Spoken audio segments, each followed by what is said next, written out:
बिस्मिल्लाहिर्रहमानिर्रहीम। अस्सलाम वालेकुम नाज़रीन, आप यूट्यूब चैनल देख रहे हैं। मैं इमरान ख़ान हूँ। सबसे पहले तो मैंने एक सर्वे करवाया नाज़रीन, और ये सर्वे मैंने इसलिए करवाया ज़रा लोगों की राय भी ले लें। मुझे लगा मेरी राय ज़रा सख्त है।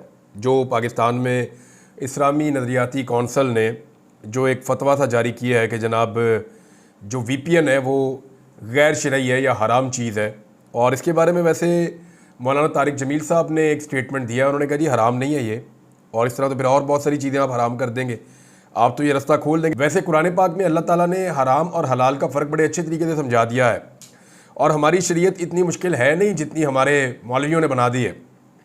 तो इस दफ़ा पाकिस्तानी बड़े क्लियर है।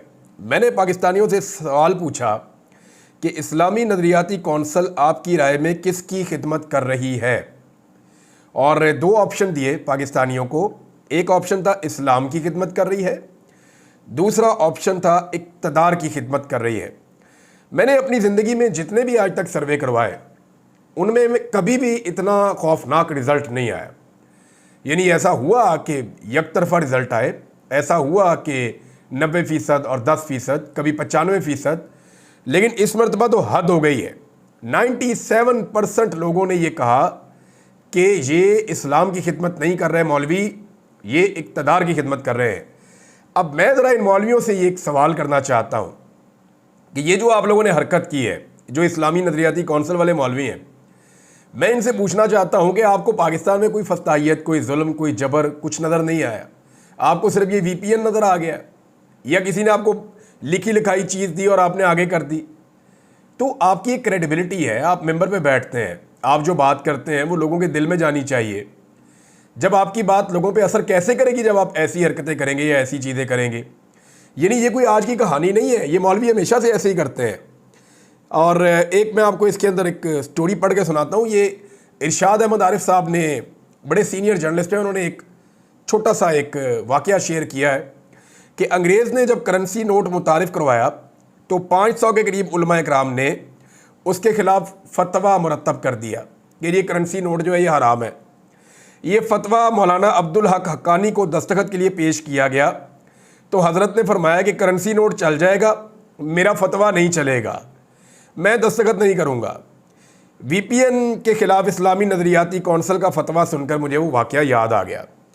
तो मामला ये है कि VPN तो चलेगा, पूरी दुनिया में चलेगा, आपका फतवा आपकी पहचान बन जाएगा। आप जब कहीं जाएंगे लोग कहेंगे जी आपने वो फतवा दिया था, आपने ज़्यादती की थी। और लोगों की जो राय है, 97% लोग जो हैं वो मौलवियों के और उनके फतवे के ख़िलाफ़ हो गए। मौलवी कह रहे हैं नहीं जी नहीं, ये गलत बात कर रहे हैं, ये इस्लाम की खिदमत नहीं कर रहे, ये इक़्तिदार की खिदमत कर रहे हैं। तो करें जनाब आप इक़्तिदार की खिदमत। और आप ही से हमने इस्लाम सीखा, हमने किताबें पढ़ी, कुरान पाक पढ़ा, तो हमें तो ये चीज़ बड़ी क्लियर हो गई है कि एक दिन हम सारे मर जाएंगे और मरने के बाद हमें अपने अमाल का जवाब देना पड़ेगा। तो जो जो दो नंबरियाँ जिसने की हैं, और जिसने इतने सारे इल्म के बावजूद की हैं, जिसने दीन को ज़्यादा कोई बंदा लाइलम हो, जाहिल हो, उसे पता ही ना हो, तो अलग बात है। आप उलमा इकराम है, अगर आप ये करेंगे तो फिर आपको तो जवाब शायद ज़्यादा सख्त देना पड़ेगा। सिचुएशन नाज़रीन ये है कि बहाना ये बनाया गया कि फहाशी वाली जो वेबसाइट्स हैं वो इसमें लोग देखते हैं VPN लगा के, लिहाजा इसलिए VPN को बैन कर दिया जाए। एक्चुअली जो फहश वेबसाइट्स हैं ना वो नहीं लोग देखते। असल में डर इस बात का नहीं है, इस बात का डर होता तो VPN कई सालों पहले बंद हो जाते। जो निज़ाम की फहाशी और उसका नंगापन है ना, वो सामने आता है VPN के ज़रिए से आजकल। क्योंकि VPN ना लगाएं तो इन्होंने वेबसाइट्स बंद की हुई हैं, सोशल मीडिया की एप्लीकेशंस बंद की हुई हैं। तो जो निज़ाम की फहाशी है, जो उरियानी है, वो नज़र आती है। कोई वेबसाइट्स की फहाशी इनका मामला नहीं है। अगर ये होता तो ये बहुत पहले ये वाला काम कर देते। बहरहाल ये पुराना रिकॉर्ड है मौलवियों का, वो हमेशा निज़ाम जो है ना उनका मौलवियों का आम दुनिया से 50 साल, 60 साल, 70 साल पीछे ही चल रहा होता है। दुनिया आगे जा रही होती है, ये बहुत पीछे चल रहे होते हैं। अब मुल्क में VPN की बंदिश से ना सिर्फ सोशल मीडिया का नुकसान हो रहा है, जो सारिफीन हैं वो एक्सेस नहीं कर पा रहे बहुत सारी एप्लीकेशंस तक, बल्कि इससे एक और चीज़ भी हो रही है। इससे जो आपके फ्रीलांसर्स हैं जो काम करते हैं उनको बड़ी दिक्कत आ रही है, और सोशल मीडिया को बंद करके, इंटरनेट को स्लो करके, VPNs को बंद करके पाकिस्तान ने लगातार अरबों रुपए का नुकसान किया है, और ये नुकसान पाकिस्तान करता चला जा रहा है। हुकूमत को इस बात की कोई फिक्र नहीं है। अब नौजवानों ने इसका हल तलाश करना शुरू कर दिया है। कुछ नौजवानों ने कुछ हल जो है वो पेश भी कर दिए हैं, यानी लगातार लोग इसका हल ढूंढ रहे हैं कि अगर वीपीएन ब्लॉक हो गए हैं तो उनको वापस खोलना कैसे है। अरसलान बलोच साहब हैं, ये सोशल मीडिया पे बड़े एक्टिव हैं। इन्होंने लिखा जी कि जिनके वीपीएन नहीं चल रहे वो वीपीएन की सेटिंग्स में जाएं और वहां जाकर प्रोटोकॉल्स को तब्दील कर दें। हुकूमत वीपीएन मुकम्मल बंद नहीं कर सकती, सिर्फ प्रोटोकॉल्स बैन करती है।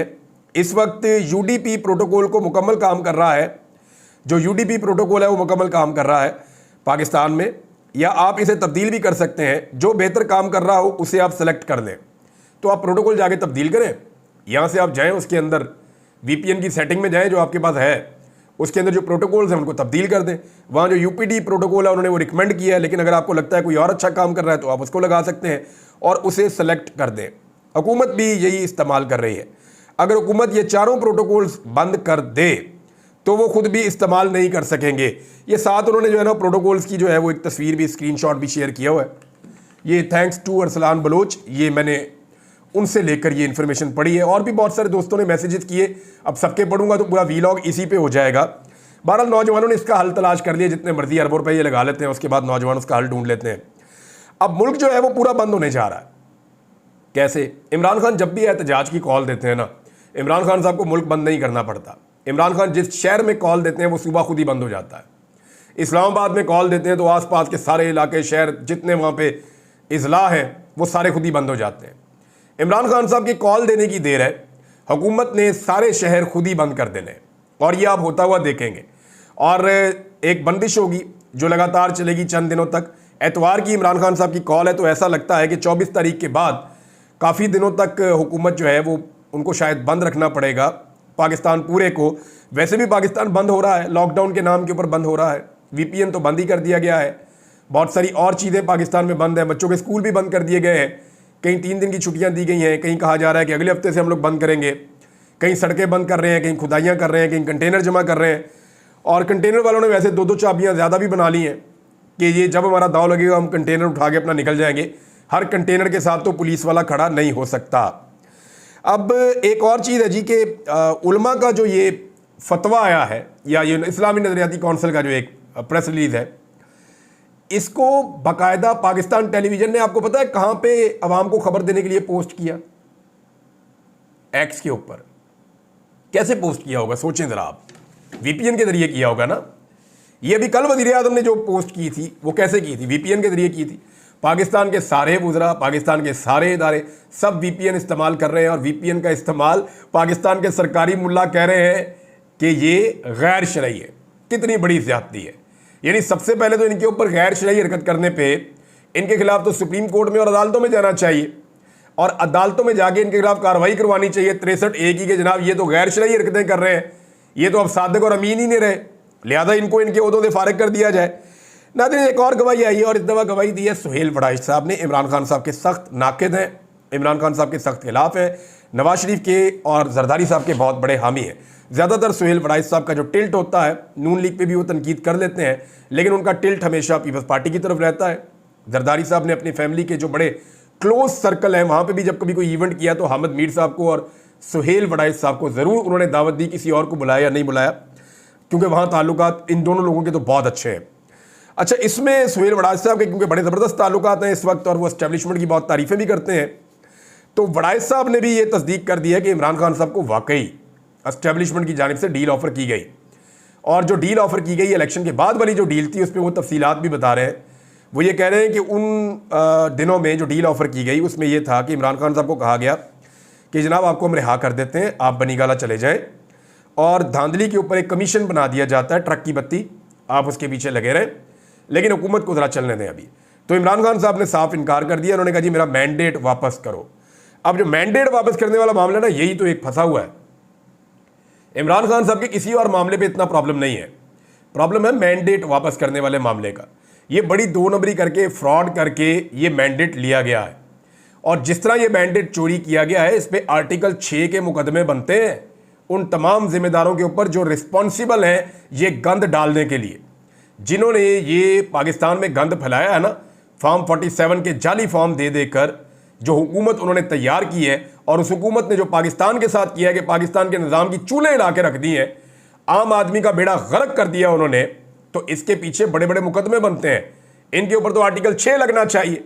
अब वो ये कहते हैं जी निज़ाम को ना छेड़े इमरान खान साहब, मैंडेट की बात ना करें, बाकी कोई बात करनी है तो कर लें। लेकिन इमरान खान साहब जनाब निकल रहे हैं, अपने लोगों को उन्होंने कह दिया जी निकलो, निकल कर एहतजाज करो। नौजवान बहुत बड़ी तादाद में तमाम शहरों में प्रोग्राम कर रहे हैं, बगैर अनाउंस किए प्रोग्राम कर रहे हैं। यानी सियालकोट में प्रोग्राम हुए, पंजाब के मुख्तलिफ शहरों में प्रोग्राम हुए और बड़ी तेज़ी से वर्करों के अंदर कंपेन चल रही है। रावलपिंडी में डोर टू डोर कंपेन चल रही है, बाज़ारों में लोग घूम रहे हैं, हर जगह पे जाके लोगों को मोटिवेट किया जा रहा है। पाकिस्तान तहरीक इंसाफ डिफरेंट तरीके से इस दफ़ा अपनी कंपेन बना रही है। तहरीक इंसाफ वो मीडिया नहीं खेल रही, वरना ये मीडिया तो ये भी कहता था कि 8 फरवरी 2024 को पाकिस्तान तहरीक इंसाफ को 10-20 सीटें मिलेंगी। लेकिन पाकिस्तान तहरीक इंसाफ ने इतने वोट लिए कि उनके आधी से ज़्यादा सीटें छीनने के बावजूद आज भी वो पार्लियामेंट की सबसे बड़ी जमात है। तो इस मीडिया पे तहरीक इंसाफ किसी तरह भी भरोसा नहीं कर सकता, ना इनके ऊपर इन्हिसार कर सकता है। लिहाजा तहरीक इंसाफ ने अपने जो सेकंड टियर है वर्कर्स की, उनको इस्तेमाल किया और जो लोग पब्लिक में पॉपुलर फेसेस हैं उनको इस्तेमाल किया, अपने ओहदेदारों को इस्तेमाल किया और आम नौजवान निकल के पम्फलेट लेकर जा रहे हैं, लोगों को मिल रहे हैं, मुलाकात कर रहे हैं, उन्हें बता रहे हैं कि क्यों ज़रूरी है 24 तारीख को इमरान खान की कॉल पे बाहर निकलना। छोटे छोटे गली मोहल्लों के अंदर जो है वो कॉर्नर मीटिंग्स हो रही हैं। तो इस दफ़ा पंजाब में स्ट्रेटजी डिफरेंट है, खैबर पख्तूनख्वा के अंदर जो है वो स्ट्रेटजी डिफरेंट है। इस हिकमत अमली के साथ पाकिस्तान तहरीक इंसाफ एक बड़ी मुसीबत खड़ी कर सकती है मौजूदा हुकूमत के लिए। अच्छा, एक चीज़ मैं आपको और बताता हूँ नाज़रीन, ओवरसीज़ पाकिस्तानी अपने घर में सो भी रहे होते हैं ना, तो मियाँ साहब को नींद कोई नहीं आती। इन्होंने मियाँ साहब को ज़हनी मरीज़ बना दिया, बल्कि सारे ख़ानदान को ज़हनी मरीज़ बना दिया। मियाँ साहब का मैंने चेहरा देखा, अस्तगफिरुल्लाह, यानी मैं डर गया था वो तस्वीर देख के। सोशल मीडिया पे किसी ने पोस्ट की हुई थी, यानी उनकी आंखों में जैसा खौफ था, चेहरे के जो तासुरात थे मियाँ साहब के, जैसे उन्होंने वो नीचे वाला मास्क लगाते हैं और जो उनकी सूरत हाल थी, मैं सीरियसली डर गया था देख के। और मैंने तौबा की, मैंने कहा या अल्लाह ये क्या कर दिया तू, ये क्या हो गया इस आदमी के साथ। यानी जो इंसानों को दुख देगा, इंसानों को तकालीफ देगा, जुल्म करेगा, बर्बरियत करेगा, जबर करेगा, फस्तायत करेगा, उसको फिर इस दुनिया में भी देखना पड़ता है। मियाँ साहब ने बहुत जुल्म किया है लोगों के ऊपर, और जो हाल ही में गुज़िश्ता 2-2.5 साल में मियाँ साहब ने और उनके ख़ानदान ने मिलकर जुल्म किया, वो अब उनके चेहरे पे नज़र आना शुरू हो गया है। बात करते हैं तो बात पूरी नहीं कर पाते, शेर पढ़ते हैं तो लोगों को याद कराना पड़ता है कि जनाब यहाँ से ये जुमला 2-2, 3-3 दफ़ा उनको याद करवाना पड़ता है। बहुत अजीब सूरत हाल है मियाँ साहब की, और डरे हुए हैं, सहमे हुए हैं। वो जो ओवरसीज़ पाकिस्तानी हैं, वो नौजवान अपने घर में भी सो रहे हो ना, तो मियाँ साहब रास्ते तब्दील करते रहते हैं। और एक चीज़ मैंने बड़ी अजीब देखी, जो सहाफ़ी हैं ना बरतानिया में, जो मियाँ साहब के घर के बाहर खड़े होते हैं, बड़ी कामयाबी से PMLN ने, मुझे ऐसा लगता है कि उनको अपनी तरफ कर लिया। क्योंकि मैं ये बात ऐसी हवा में नहीं कर रहा, मैं उन वीडियोज़ को देखने के बाद कर रहा हूँ जिससे ये साबित हो रहा है कि सहाफ़ी किसकी तरफ है। यानी जैसे ही नून लीग के लोग और PTI के लोग आमने सामने आते हैं ना, तो सहाफ़ी का काम होता है कि वो या उधर खड़ा हो या इधर खड़ा हो, यानी ऐसे खड़ा हो कि उसको ये भी नज़र आए, ये भी नज़र आए, तो वो यहाँ से भी शूट करे, यहाँ से भी शूट करे, दोनों तरफ से करे ना। लेकिन मैंने नोट किया कि सहाफ़ी नून लीग की कतार के अंदर खड़े होते हैं, जो पाकिस्तान तहरीक इंसाफ की कतार है उसकी तरफ मुँह करके खड़े होते हैं और अपने कैमरे तहरीक इंसाफ वालों के मुँह की तरफ रखते हैं और इंतज़ार करते हैं कि कोई आदमी ऊँचा बोले, कोई ऐसी बात हो जो लूज टॉक हो या कोई ऐसी चीज़ हो, तो फौरी तौर पे हम उसको रिकॉर्ड कर लें, और रिकॉर्ड करके सिर्फ उतना हिस्सा ही वो चलाते हैं या दिखाते हैं। यानी ये दो सफबंदी हुई है ना। अब सहाफ़ियों का काम है कि सफबंदी के बीच में आ जाए या साइड पे आ जाए, इधर भी दिखाएं, इधर भी दिखाएं, या तय कर लें कि चंद लोग इधर दिखाएंगे, चंद लोग इधर दिखाएंगे। नहीं, ये नहीं हो रहा। हो ये रहा है कि सहाफ़ी PMLN की सफ़ों में खड़े होते हैं और सिर्फ पाकिस्तान तहरीक इंसाफ के ऊपर अपने कैमरे रखते हैं। ये मैं बरतानिया में प्रैक्टिस गुज़िश्ता चंद दिनों से देख रहा हूँ।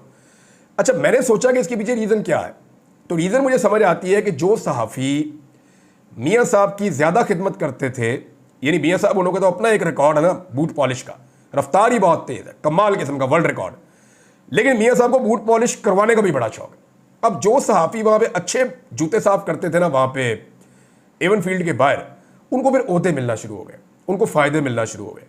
वो जब उनको मफादात उनके होते हुए देखे बाकी सहाफ़ियों ने, तो शायद उनकी भी अब राय बदलना शुरू हो गई है, और वो भी अपनी उसी कम्युनिटी के साथ जाकर खड़े हो गए कि उत्थे तो लबना कुछ नहीं, उधर तो वो बात करते हैं पाकिस्तान की, बात करते हैं आज़ादी इज़हार राय की, वो तो बात करते हैं रूल ऑफ लॉ की, वो तो अपनी बातें कर रहे हैं। हम चलते हैं इधर जहाँ हमारा भी कोई दाल दलिया हो जाएगा। तो मुझे बज़ाहिर इसके अलावा और कोई रीज़न नज़र नहीं आया, क्योंकि मियाँ साहब ने चंद सहाफ़ियों को नवाजा है। अब जिस तरह से मियाँ साहब लोगों को नवाजते हैं, उसके बाद और सरकारी वसाइल के ऊपर नवाजते हैं, जेब से तो किसी को ये आना ना दें। तो ये जो इन्होंने नवाजा ना मियाँ साहब ने ये हरकत की है, उसके बाद अब मैं देख रहा हूँ कि ज़्यादा सहाफ़ी, और मैं इसके ऊपर नज़र रखूँगा, अगर बरतानिया में मौजूद सहाफ़ी मुझे सुन रहे हैं तो उन्हें चाहिए कि वो न्यूट्रल जर्नलिज्म वहाँ पे करके दिखाएं, सिर्फ पाकिस्तान तहरीक इंसाफ के लोगों के ऊपर अटैक ना करें, सिर्फ उनके मुंह के ऊपर कैमरे फिट ना करें, बल्कि वो दूसरी तरफ की गालियाँ, बदतमीज़ी और बेहूदगी और धक्कम पेल वो भी दिखाएं। हालांकि अगर मैं हल्फन पूछूं इन मीडिया वालों से, तो पीटीआई वाले कहते क्या हैं? चोर कहते हैं, मरियम के पापा चोर कहते हैं, लूट मार करने वाले कहते हैं, मैंडेट चोर कहते हैं, करप्ट कहते हैं, बेईमान कहते हैं, और दूसरी तरफ से जो है गंदी माँ बहन की गालियाँ नून लीग वाले देते हैं। यानी ये फ़र्क है दोनों में। सादा फ़र्क ये है कि वो बात करते हैं लॉजिकल, वो बात वो करते हैं जो उनकी शिकायत है, ये गंदी माँ बहन की गालियाँ देते हैं। लेकिन आपने देखा कभी किसी आपके मीडिया वाले ने सोशल मीडिया पे रिपोर्ट किया हो कि ये देखें नून लीग के कारकुन गंदी गालियाँ दे रहे हैं? वो जो पहले चंद जर्नलिस्ट वहाँ पे होते थे जो न्यूट्रल जर्नलिज्म करते थे, वो बेचारे अब दिखाई नहीं देते। पता नहीं उनके इदारों से उनको निकलवा दिया गया है या उनको वहाँ आना बंद कर दिया गया है। I can't say anything. मैं इसको डिग आउट करूँगा और जो चीज़ें मजीद आएंगी वो आपके सामने शेयर करूँगा। एक और हैरान कुन बात जो हुई वो ये हुई कि नैब के एतराफ़ जुर्म के बावजूद पाकिस्तान तहरीक इंसाफ का रद्द अमल ना आना बहुत हैरान कुन है। तोशाखाना केस में नैब ने एतराफ़ जुर्म किया, पाकिस्तान तहरीक इंसाफ ने उस पर कोई रद्द अमल तगड़ा नहीं दिया। मेरे लिए ये बहुत हैरान कुन है। 1 साल तक मुल्क का सबसे बड़ा लीडर जेल के अंदर रहा और नैब मान रहा है कि गलत मालूमात और गलत तफ्तीश की वजह से वो जेल में रहा और अपनी गलती मान रहा है, लेकिन पाकिस्तान तहरीक इंसाफ की खामोशी मेरी समझ से बाहर है।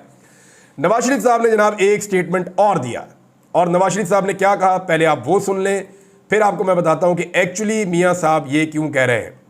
मियां साहब ने कहा जी इमरान खान ने बाजवा और फैज़ हमीद के साथ मिलकर मेरे खिलाफ क्या कुछ नहीं किया। नवाज शरीफ साहब आप वज़ीर आज़म थे जब आपके खिलाफ कार्रवाई हो रही थी, तब जनरल बाजवा को आपने आर्मी चीफ खुद बनाया हुआ था। जनरल फैज़ उस वक्त तो कुछ भी नहीं था। ये तो बात है इमरान खान के वज़ीर आज़म बनने के बाद जनरल फैज़ जो है वो DGISI लगा था। अब जनरल बाजवा के ऊपर आप इल्ज़ाम आज लगा रहे हैं मियाँ साहब। इसी जनरल बाजवा के लिए ये बाकायदा मेरे पास सबूत मौजूद हैं, आप निकाल कर देख लें कि किसने ये ट्रेंड चलवाया था कि we stand with General Bajwa. Noon league के पेड अकाउंट, इनके अपने लोग, इनके अपने leaders we stand with General Bajwa का ये ट्रेंड चलाते रहे। नवाज शरीफ साहब अगर जनरल बाजवा ने आपके खिलाफ सब कुछ किया था तो आपने जनरल बाजवा को एक्सटेंशन क्यों दी थी? जनरल बाजवा से डील करके पाकिस्तान से बाहर क्यों भागे थे अपने प्लेटलेट्स गिरा के? फिर जनरल बाजवा से डील करके आपने इमरान खान की हुकूमत भी गिराई। जनरल बाजवा से बड़ा तो आपका मोहसिन कोई नहीं है। अब मैं नुक्ता ये बयान करना चाहता हूं कि नून लीग और मियाँ साहब खास तौर पे मोहसिन कुछ हैं। आज वाले जो आर्मी चीफ है ना, वो भी ये बात जहन में रखें कि जनरल बाजवा से ज़्यादा एहसानात इनके ऊपर किसी ने नहीं किए। आज ये जनरल बाजवा को गालियां दे रहे हैं, उसके ऊपर अटैक कर रहे हैं और ये कह रहे हैं कि जनरल बाजवा रिस्पॉन्सिबल था जो इनके साथ हुआ। कल ये जनाब अली आपको भी कहेंगे और ये आज वाले आर्मी चीफ को कल कह रहे होंगे हमें तो उस आर्मी चीफ ने बसवा दिया था, हम तो कह रहे थे कि बगैर मैंडेट के हमने हुकूमत लेनी नहीं, आर्मी चीफ ने हमें ज़बरदस्ती बसवा दिया मुल्क की बका का नाम लेकर। तो ये कल को सारा मलबा भी इधर ही गिरना है। ये इनका ट्रैक रिकॉर्ड है, कोई नई चीज़ नहीं है। अब तक के लिए इतना ही। अपना ख्याल रखिएगा, अपने इस चैनल का भी। अल्लाह हाफ़िज़।